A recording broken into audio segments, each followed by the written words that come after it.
This has been the big issue, has it not? Let's get right into it. Labour is accusing overseas Chinese of buying up Auckland housing, causing the prices to go sky high. So it's only obvious that we start with Katie here. What's your thoughts, Katie? What do you think on this personally? Are they? Sorry, could you repeat the question? Labour is accusing overseas Chinese of buying up Auckland housing. Are they? Look, that data was just a snapshot of a much bigger problem. The real problem is overseas speculators coming into the property market and driving up prices so that Kiwis cannot afford to buy their own homes. But do you agree with what Phil Pryford says? Do you agree with what he's saying? I agree with the message behind it. All right. Sean, what do you think? Yeah, look, the issue's about supply, Wallace, and that's why the government's focused on things such as the Special Housing Accord, such as focusing on other tools around But it's not working. contributions. Nothing's changed. Look, the supply problem is a big problem as well, too. It takes a long time to get on top of the issue. That's why you've got to take a multi-pronged approach to actually getting on top of it, and that's what's happening. But What is that prong, sorry? You've been in government since 2008, and we're still struggling with the issue. Yeah, but this issue around housing's been around for a long time. Look at the last Labor government as well, too, particularly from 1999 to around 2005. Housing in Auckland was a big issue. It's nothing new, and that's why the government's focusing on supply. Let's jump to Amy. What do you think about Phil Twyford, what Phil Twyford said, Phil Twyford's message? Is he right? Is he a little bit right? I agree with Katie. I'm behind the message. It is a big issue, and we need to really understand it and get a hold of it. So putting a registry in place would actually control that. Would you agree with that, Anna? I think ethnicity is not the issue. People are making ethnicity the issue of this. It's actually that the property speculation is rampant in Auckland. It's rampant all over New Zealand. Well, what about, you've got Chinese investors. They've spent around, about $13 billion on houses in Australia, $19 billion in Canada. Some people are saying that what we're seeing here has been reflected in what's been a global issue. China's undergoing a boom, or has been. Kimberly, what do you think? I don't think the problem is really foreign investors or property speculators. The problem, I'm with Sean on this, is the supply side problem. We've got an artificial land shortage. We've got plenty of land in New Zealand, something like 1% of it is built upon.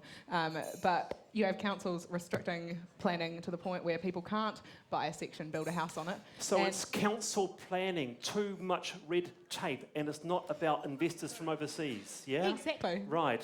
Katie, what do you reckon about that? No, I definitely look. The government should be doing more, but they're not. They're not delivering. Labor's plan was to deliver 100,000 new homes, and I think that the government seriously needs to start building. How are we going to build them? How are we going to build them? How are you going to build your 100,000 houses? With money. With whose money? New Zealanders' money. So are you saying that housing is not a big enough problem that we should be spending money on? Look, housing's Where a big else issue. should our money be that's going, why we're Sean? investing in supply issues around special housing accords, And what development specifically contributions, are and those? investment like that. Who lives in Auckland here? Me. You live in Auckland. So what's your situation? I am renting a not particularly nice apartment. Not even apartment, it's like a small flat, one of 4 on a section, paying $500 a week, 3 bedrooms. $500 a week? $500 a week. Are you trying to save up to buy a house, or do you have plans Honestly, to? Wallace, there's no point in trying to save up to buy a house because there aren't enough, and the property market's just so ridiculous, especially in Auckland. This is the problem. What can we do? What do you think we can do, Anna? This is what many people are saying. Generation rent. I actually think that currently, at the moment, we've got a whole lot of people in Auckland, and people saying all the opportunities are in Auckland, but we have some really other fantastic main centres, Christchurch, Wellington. Rotorua? Rotorua. Yeah. Christchurch is rebuilding. We need people You're down from there. Christchurch? I'm from Christchurch. But the focus shouldn't just be on Auckland.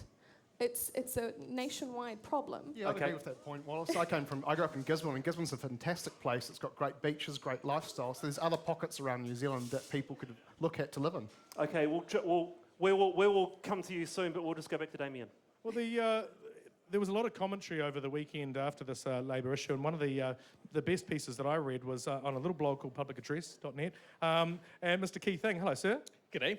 Now, you're well known as a bit of a number cruncher, looking at the numbers behind this issue. What did you find when you investigated these claims from Phil Twyford?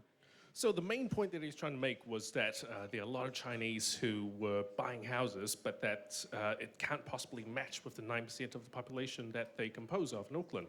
But that's just not true. The numbers actually show that there are around 127,000 Chinese people in Auckland.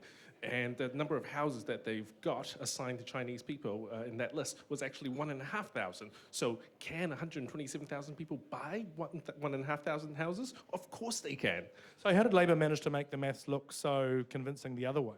So it was basically just a trick with percentages, right? That they put 39 minus 9 equals 30. Easy, right? But these things are completely incomparable. One is about the number of houses that were sold in a particular 3-month period. The other one is about the long-term population. So these are really vastly different numbers. Having said that, now that you've said why it could possibly be only the Chinese living in Auckland that are the Chinese people buying the Chinese houses, is it possible that there are it's still possible there are overseas investors from China buying properties here, right?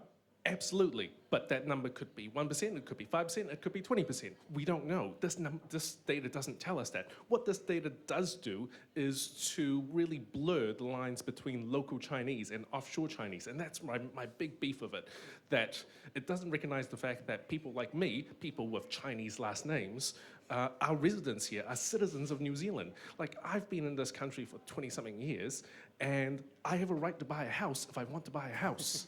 Wow, do you? I mean, I don't know. Good luck in Auckland. On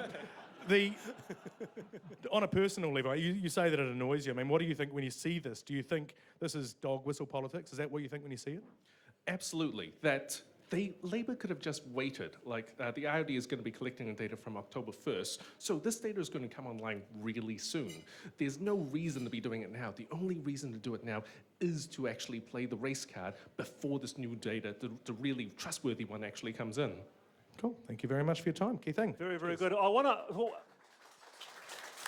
Thank you very much. I want to come back to Katie Wilson on this, because this has been a divisive issue. Is it going to hurt Labor? Do you think this will hurt Labor? Because some people have actually left Labor, haven't they, on this? People leave political parties all the time for reasons that are completely their own. It's nothing new to leave a political party.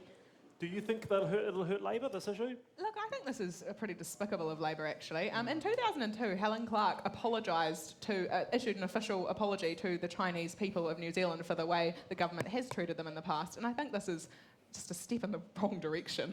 All right, what do you think? Yeah, look, the whole pick on the Chinese attitude doesn't work as well too. You need to actually get robust data, as Keith said before. That's happening from October, so let's have a sensible conversation then.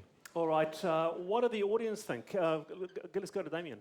Let's wander off in this. No, so we'll just go in this direction. There's this person here. Hello, sir. How are you? Hi. How are you? Good. Are you aligned to a political party? Yes. Which one? Labor. Okay, so are you? I was talking to a chap over there who is one of the people that actually left the Labor Party this weekend over this issue. Are you disappointed in what's been happening, or are you okay with it? I think I'm okay with it. Look, what Keith was saying, the data that's coming in October is just the IRD data. It isn't a foreign buyers register. We've been saying for years National needs to bring one in, and they're refusing. They're also refusing to build more homes. Is counting Chinese surnames a good substitute in the meantime? Look, the key thing is that you actually need to bring this in. And I'd like to hear National say why they don't want to. Okay, show of hands in the pub. Hands up if you think that this was dodgy, racist, dog whistle politics. Hands up if you think it was a pretty good, robust way of working out the problem. Yeah, okay, well, that's pretty much zero on that one. Okay, cool, thanks, Wallace.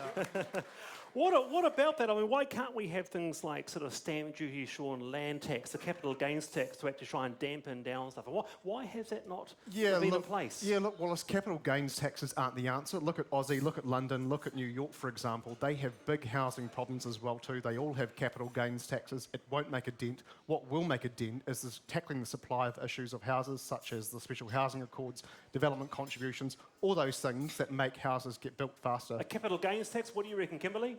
Oh, look, again, it's not that demand-side measures might not help. I mean, obviously, we're opposed to a capital gains tax, but I don't even think National are going far enough dealing with the supply-side issues. They're not really looking at freeing up land in the way the Act would like to see happen. And how would that be? How would you like to see land freed up? Entirely. So what does that mean? The whole of the isthmus, houses? If you buy land, you can do whatever you want with it. You can build whatever you like on it. Okay. Fairly simple. At Backbenchers TV, what do you make about that? And finally, Amy, what can you get in Rotorua? 3-bedroom house. What can you buy? I think it would be about $250 for a good house. $250,000 for a good house. $250,000. So come to Rotorua. If you're in the tourism industry, it's booming at the moment. I've just been employed. Yeah, it's awesome in Rotorua. All right, very good. Hey, look, stay with us. We are back very soon talking about 0-hour contracts. So do join us on Twitter @BackbenchTV. See you soon.